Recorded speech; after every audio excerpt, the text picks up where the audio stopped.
প্রতারণা ও চুরির অভিযোগে গ্রেফতার সিভিক ভলেন্টিয়ার। তার নাম সুমন সরকার।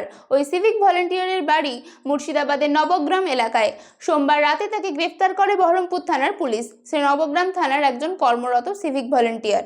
জানা গিয়েছে, বহরমপুরের সিকান্দার আলী নামের এক ব্যক্তির কাছ থেকে একটি বাইক নিয়ে যায় ওই সিভিক।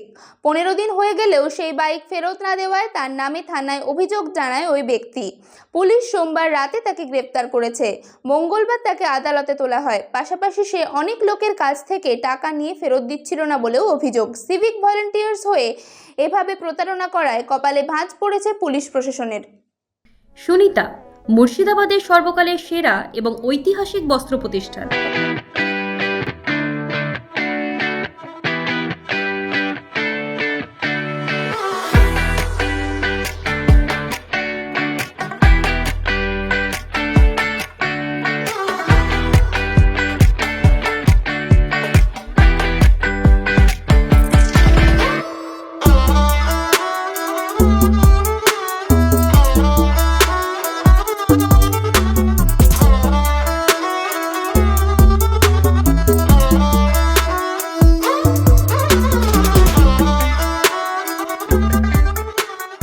বিয়ের কেনাকাটা থেকে শীতের পোশাক, নামি ব্র্যান্ড, সেরা দাম, একটাই নাম সুনিতা।